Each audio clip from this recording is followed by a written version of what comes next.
RV Trip Wizard, what do you think? Looks complicated. Look at this. What in the world? What are all these circles? What's all these TPs? What are all these things?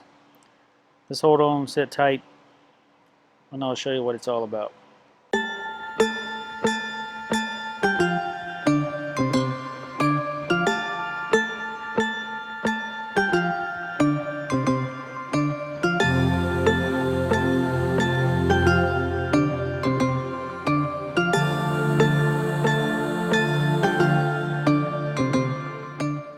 This is how it looks when you first log in and you don't have any settings. You'll have everything on there showing you all the things you have highlighted for your trips. But that being said, once you get logged in, you got new trips, open trips that you're already working on right now currently, and it normally saves every time you put in your information. It's going to save your trip unless you go and delete the whole trip. You can hide, show COVID parks, and drag your route when you're traveling, show entire trip, those type of things. Your trips will be over here. My current trip is what I've worked on. I'll show you here in a minute. For our trip up to Iowa, it's showing here. But first off, I'll go ahead and turn off the show right here on the top right on your main bar. Show the hide parks. Now you can see. In a minute, I'll tell you about the circle here I have set up and those things. Apply, remove filters. There's so many things on here. Once you get your default settings, what kind of parks you want to stay at, all those type of things will show in here. Hide POIs. Once you go in here, so many of them. Once it stops. And hazards. I always have my hazards on because I want to be able to see. For my rig is a 13-foot 2-inch rig. Here's my general settings. Like I stated earlier, I don't use any of those settings. This is where I was looking into my height of the rig, length of the rig, your weight, fuel, what type of truck you're running, diesel, gas, fuel economy, fuel reserve. I don't have mine selected.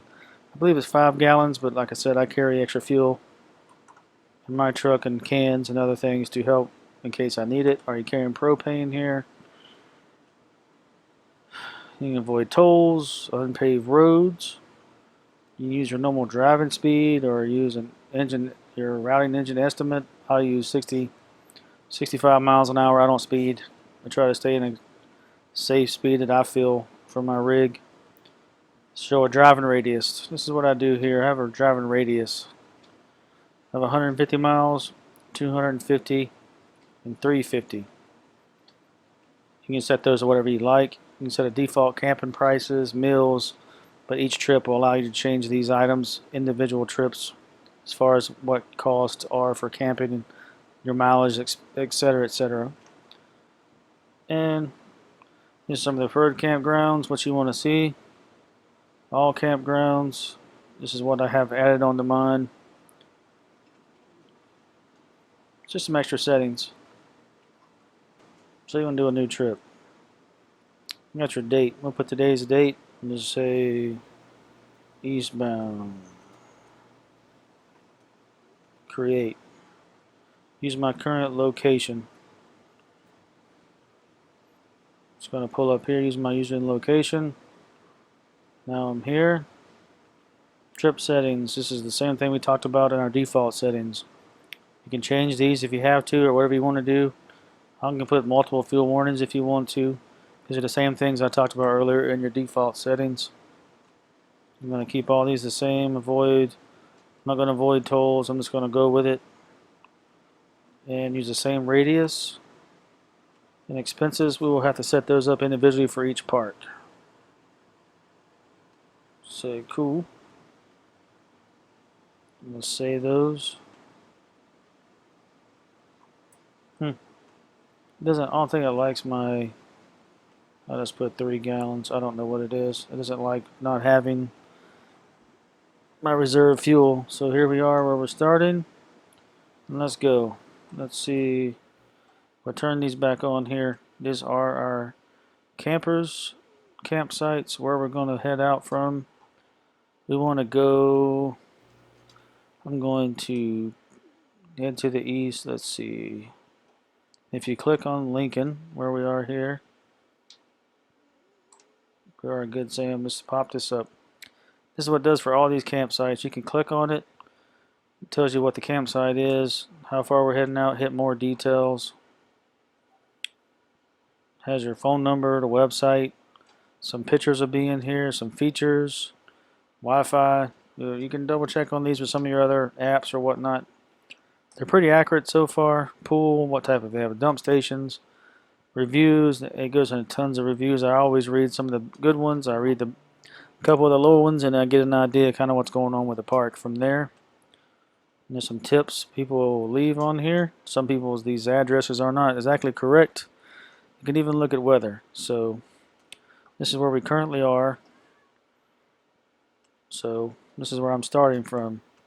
Now I want to head to the east. I'm going to go ahead and put in, let's going to put in somewhere in the east. Let's go where I was before.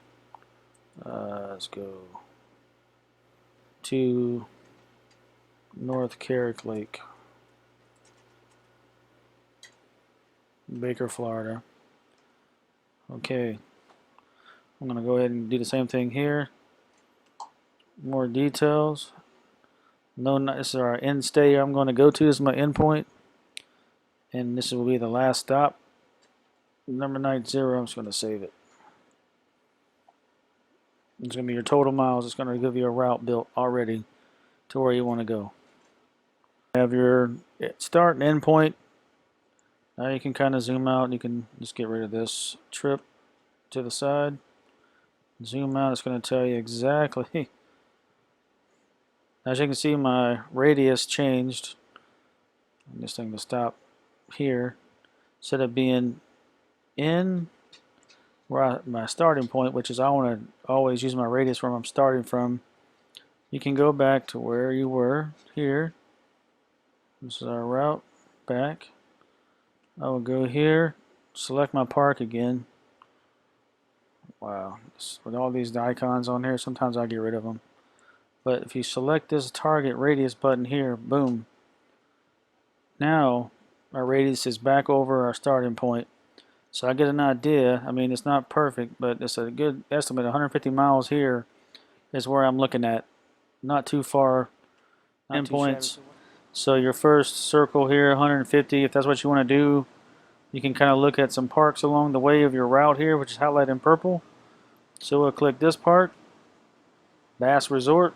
3.5 stars. We'll click on it. It also stated right here your miles is 175 miles from your start point. It's also on the map. You have a nice map here of the park, phone numbers, websites you can go to. Cost is not bad. It's what it's stated. You can also look at the features. 50 amp. There's tent camping. There's whatever pull-through sites, a pool. These are the Wi-Fi, but I would always call or check your other apps to make sure that those parks are actually providing what they say they provide. So other things to check that. And here's some of the reviews. Like I said, I read the good ones. I read the bad ones. If you hit read more reviews, to get an idea, this thing's had quite a few reviews. You see 142 with a 7.6. And here in the center of the screen it says open. But I always double check parks to make sure they're open before you start trying to book and plan trips. Make sure you're good to go.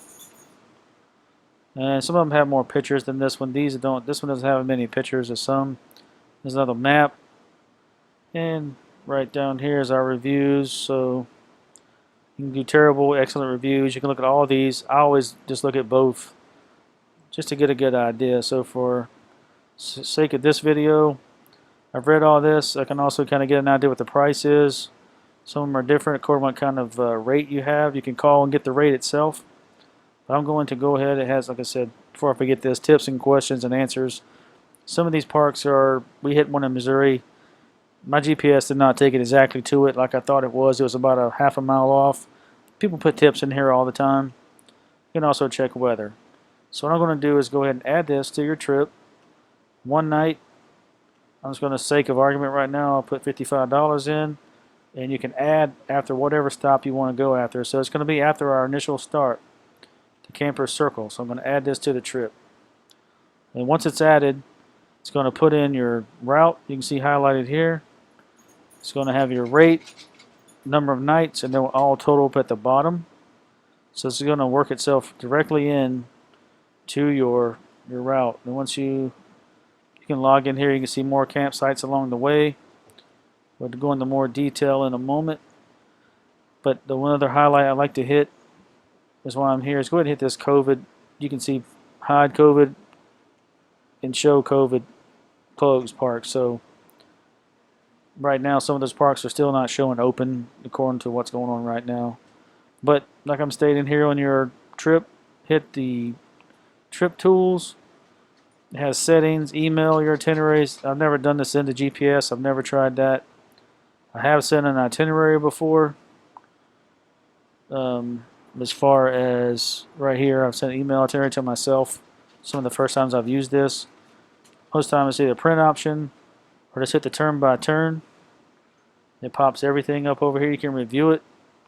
You can put it in your GPS, whatever type you're using in your vehicle. I try to keep mine up to date and compare these turn by turns to make sure this is what I want to look at. You can also have a print option here to print your turn by turn.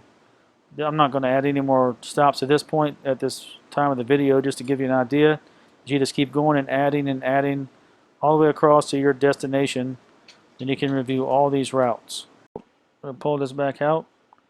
Now the function, I also didn't tell you earlier, this is my gas where I would need fuel based on if I travel at that speed, with my fuel tank and those things, but it doesn't count for stopped or detours and traffic. That doesn't account for it. It gives you an idea. So with that being said, I'll turn this back here. We'll go ahead and put all our filters back on again. And I'll put in all these ones, like I said, are points of interest that you can do from your default settings. All these areas will pop up now. They have highlighted Flying J's, pilots, those type of things, super Walmarts, and my key function, my hazards for low clearance. I definitely want all those on. All those will be on, and my hazards will be on. So now, when I come back into this area, and we start looking, instead of just seeing campsites all the time, now we're going to see actual, you can see Walmarts. You can pull up the Walmart on your trip, more detail. It tells you right here at the bottom if they have overnight camping or not. Love truck stops. More, it tells you about the truck stop, what it may have. It has a dump station, which I think a lot of those do now. But your route, all these down here, you don't want to go out the main road and hit some of these cautions. In the big cities, that's where the low bridge or low overhangs or low passes are. These little camping icons here, if I can zoom in a little bit, you can see it. Once I click on it, just like a campground, more details. And it sometimes will tell if it has a dump station or it doesn't. I'll click on one of these and it said they're northbound or southbound. It tells you on the actual rest stop. We mark these down. They're very handy for us if you watch our previous videos. Well, there's a Passport America park. Then we'll click here on this Walmart. More details. Overnight parking's allowed. So you may have numbers as well if you want to call and just verify, but according to this Trip Wizard, that's what they have. And going around major cities, like I was stating, you do not want to get off a main road and get some of these low passes. There's another Walmart. There's a petrol stations. There's so many different details on here that help you when you're traveling, and we use them all the time to keep us off out of trouble, places to stop. Like you said here, if you look at this map when it's zoomed out and you got so many things, you can turn off some of these icons and what your presets are to specifically look what you're looking for. I always mark the gas stations down, the diesel, if you're traveling enough that's going to go past your amount of fuel you're carrying with you. Also, we have the elevation. I'll pull this down so you can see up here where we're starting at in Lincoln, Nebraska. And if you watch the icon here, it's right here, it's moving. It's telling you your elevation as you're going across, what your elevations are. We're heading to North Carolina after this trip, so we're definitely watching the elevations. It's very handy. Just a tool. This is what we've used over the last year. Also, one last thing I'll show is if you want to avoid Kansas City altogether or wherever trip you're going around, you can take this drag route function and drag it a different route it may lengthen your travel, but you can actually drag just as well when you do regular map traveling. You can click on the lower right hand corner. You got your normal night satellite, so you can take this and function and zoom in just like you do with any other kind of map functions. Like I said, I'm not sponsored by this. I'm not sponsored by RV Trip Wizard. I just wanted to show a couple of things that helped me out, because it took a little while learning to use this, and I'm still learning how to use it, but it took a little more time for me to kind of understand how this really kind of worked. I hope this video has helped other travelers like us out here on the road. If you got something else, let me know what you use. As long as my GPS up to date in this RV Trip Wizard, this is what we use. Freedom to Roam 2, we hope to see you out on the road.